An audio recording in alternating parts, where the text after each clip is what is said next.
네, 이어서 뉴스 파헤치기 시간입니다. 인사청문회 제도 도입에 합의한 충북도와 도의회가 청문 대상을 놓고 여전히 결정을 내리지 못하고 있다고 하는데요. 오늘 이 소식에 대해 이광희 전 충북도 의원님과 함께 뉴스 파헤치기에서 자세히 이야기 나눠보도록 하겠습니다. 네, 의원님. 네. 인사청문 제도 정확하게 어떤 제도인지 설명 좀 해주시죠. 국민들이 이제 장관이 임명이 될 때 TV를 통해서 공개된 인사 검증 시스템을 보게 되죠. 그게 인사청문회입니다. 그러니까 대통령이 임명한 행정부의 고위 공직자의 자질과 능력을 국회에서 검증하는 제도입니다. 네. 그런데 그 인사청문 제도는 2000년도에 여소야대 시절 김대중 정부 때 시작이 돼서 2003년도 노무현 정부 시절에 확대가 돼서 현재 이어지고 있고요. 일부 지자체에서도 이런 인사청문 제도를 시행하고 있습니다. 네, 이 청문 제도에서도 공개 검증과 비공개 검증으로 나뉜다고 하는데요. 그 기준이 어떻게 되죠? 공개 검증과 비공개 검증을 나누는 이유는 국회에서 나누지 않습니다. 그냥 다 하는데 왜 그러냐면 국회의원들은 발언에 대한 면책 특권을 가지고 있기 때문에 국회에서 발언한 것에 대해서는 문제 삼지 않습니다. 그런데 이제 지방자치단체의 경우는 그 후보의 도덕성 검증의 경우 문제가 될 소지, 의원들이 발언한 것에 대해서 문제가 생길 소지가 있지 않겠습니까? 그래서 그럴 경우 이제 고소 고발도 당하고 이런 것 때문에 일단 비공개로 하기로 하고 정책 검증만 중심으로 해서 공개를 하는 것으로 이렇게 지금 얘기를 했다고 하는데요. 이에 대한 법적 근거는 없습니다. 지자체에서 단체장과 의회가 합의하면 하는 문제이기 때문에. 네네. 규정은 없지만 이제 합의하에 그렇게 이루어진다는 말씀이시죠. 네, 그동안 유일하게 우리 충북과 세종 지역에서만 이게 이루어지지 않았다고 하던데 왜 그렇죠? 세종시는 일단 이제 작으니까 검증 대상자가 인사청문 대상자가 좀 적고요.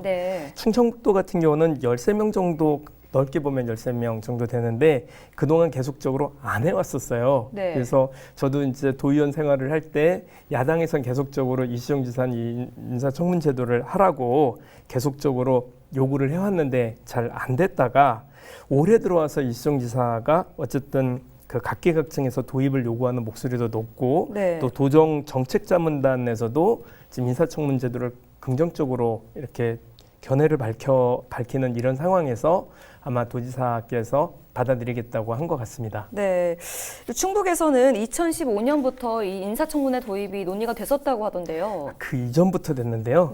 사실은 이제 2015년도에 논의가 좀 본격화되긴 했어요. 그럴 때는 말 그대로 여소야대, 자유한국당이 훨씬 더 다수인 시절이라 이것이 정략적으로 흐를 가능성이 좀 있다고 우려를 좀 한 바가 있고 또 그래서 어떤 상위법이 특별히 이에 대해 말씀드린 대로 이 법령에 정해져 있지 않은 거라서 합의가 되지 않으면 할 수 없는 것이었거든요. 그래서 계속 지지부진하다가 의회에서도 이에 대해서 강력하게 올해 들어서 드라이브를 걸고 그리고 이시정 지사도 도입을 좀 전향적으로 검토를 하라고 하면서 급물살을 타고 있는 중입니다. 네, 말씀대로 이게 꽤 오랜 시간 끌어온 문제인데요. 충북도와 도의회가 인사청문회 도입 시행에 합의를 한 거는 정확하게 언제입니까? 일단 6월 달이에요. 불과 몇 달 안 됐습니다.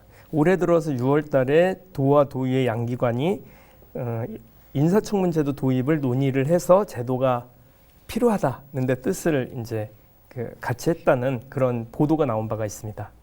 인사청문회 출자 출연 기관이 처음에는 13곳이었다고 하던데요. 네, 그렇습니다. 일단 도의회는 최대한 많은 기관을 청문회에 세우겠다. 왜 그러냐면 실제로 도의회가 예산이나 정책에는 관여할 수 있는 부분이 되게 많습니다. 그런데 이 인사권에 대해서만큼은 어떠한 견제 장치를 할 수 있는 장치가 없어요. 그러다 보니까 이에 대한 인사청문회를 계속적으로 요청을 해왔고 그래서 도가 출연한 기관 중에 한 13곳 정도 예를 들어 충북연구원, 충북신용보증재단, 충북도 기업진흥원, 충북도 지식산업진흥원, 충북테마파크 등등 청주의료원까지 포함해서 하자는 거였었어요. 그런데 심지어는 정무부지사도 지사가 지명을 하니 정무부지사까지 포함을 해달라 이렇게 이제 강력하게 요구를 했는데 사실은 정무부지사까지 하는 곳은 아직 없는 걸로 알고 있습니다. 그래서 그렇고 그 다음에 이제 다만 업무가 좀 법적이지 않아서 특정 분야에서 일하던 분들이 그 기관장이나 인사가 필요할 경우에 그런 기관들, 예를 들어서 충북인재양성재단이나 충북학사문화재단, 충북여성재단 같은 경우는 일단 좀 그 의회에서도 네. 뭐 양보하겠다 이렇게 나오는 상황이었습니다. 네, 이 축소시킨 청문 대상에는 어떤 곳들이 있습니까? 그러다가 13곳을 다 하면 좋겠는데 그렇죠. 충북도에서는 난색을 표하면서 한두 개만 하자고 네. 계속적으로 지금 버티고 있는 중이거든요. 그러면 그 의회에서는 좋다. 그러면 기관장 임기가 끝나는 곳을 중심으로 해서 그 충북연구원, 충북신용보증재단, 충북연구원장, 충북개발공사 이런 곳 등을 그 대상으로 하자 이렇게 5곳 정도를 제안을 해놓고 있는 상황입니다. 네, 이 최근에 신임 충북개발공사 사장이 네. 도의회 첫 인사청문회 대상으로 손꼽히고 있다고 하던데요. 네, 충북개발공사 사장 임기 만료가 이제 한 달 정도 남았나 합니다. 네. 그래서 지금 이제 임원추천위원회를 구성하고 또 새 사장을 뽑을 공고를 곧 낼 계획이거든요. 네. 그래서 뽑히는 새로운 사장에 대해서 먼저 대상으로 하자고 의회는 계속적으로 강력히 주장을 하고 있고요.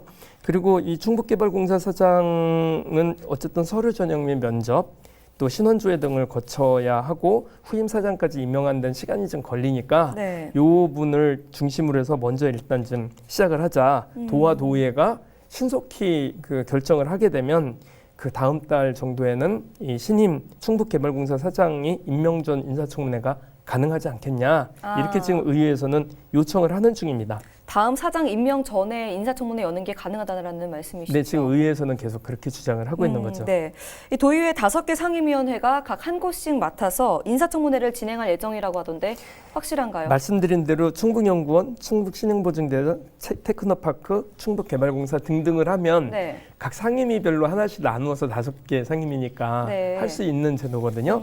그런데 이제 그 한두 곳 정도로 줄이게 되면 이렇게는 못하게 되는 거죠. 네. 그럴 경우는 인사위원회를 따로 뽑아서 상임위별로 인사위원회를 그 의회 차원으로 뽑아서 진행하는 방법이 있을 수 있겠습니다. 네, 이 도는 원장 교체 때는 후임자가 인사청문회 대상이 될 수 있지만 지금껏 일해온 원장이 연임을 할 경우에는 대상이 되지 않는다고 하던데 이게 가능한가요? 지금 이제 논의가 막 진행이 되면서 사실은 충청북도에서는 그 이미 충북연구원장을 선임을 해버렸어요. 네. 네. 그리고 지금 그 말씀드렸었던 그 충북개발공사 사장 같은 경우도 이미 공고를 막 내고 있습니다. 그러면은 이미 선정이 된 분들에 대해서 할 수가 없는 거죠. 그렇죠. 의회는 그 다음 달이나 돼야 이제 그 의회가 열리거든요. 네. 그렇게 돼서 일단 그 좀 어렵지 않겠느냐. 더군다나 이 두 분 같은 경우는 연임이 될 가능성이 또 높은 분들이에요. 네. 그럴 경우 굳이 할 필요가 있겠느냐. 지난 활동들을 네. 이미 검증을 의회에서 해오고 기관에 대한 평가들을 의회가 매년 해왔는데 굳이 뭐 연임자에 대해서까지 할 필요가 있겠냐는 의견이 나오는 거고요. 네. 이 두 분들을 제외하고 그러면 나머지가 3분이 남지 않습니까? 네. 그래서 계속 그 뭐 협상은 될 텐데 제가 보기에도 충북도에서 요구하는 한두 개, 많으면 3개 정도가 되지 않을까? 이렇게 좀 예측이 됩니다. 네, 이 청문회 참 오랜 시간 끌어왔는데 네. 언제쯤 열릴까요? 만약에 이 두 군데가 어려워진다면 이제 충북 테크노파크가 11월 22일 날 임기가 끝나거든요. 네. 그러면 이제 11월 22일 날 끝나니까 새로 되는 분들이 취임하는 그 즈음에 11월경에 우리 충북에서도 처음으로 인사청문회 하는 모습을 공개적으로 그 우리 도민들께서 볼 수 있지 않으실까 이렇게 네. 생각을 좀 합니다. 네, 시청자 여러분, 이 권위와 권위주의 차이점에 대해서 아십니까? 이 권위는 신뢰할 만한 카리스마로 남에게 영향력을 끼치거나 남을 복종하는 힘을 말하고 권위주의는 강제로 남을 억누르려는 사고방식이나 열등의식을 의미합니다. 이번 인사청문회로 권위주의에 빠진 장이 아닌 진정한 권위가 있는 새로운 장이 임명되길 바라며 오늘 뉴스파헤치기는 여기서 마치겠습니다. 함께해 주신 이광희 전 도의원님 고맙습니다. 네, 수고하셨습니다.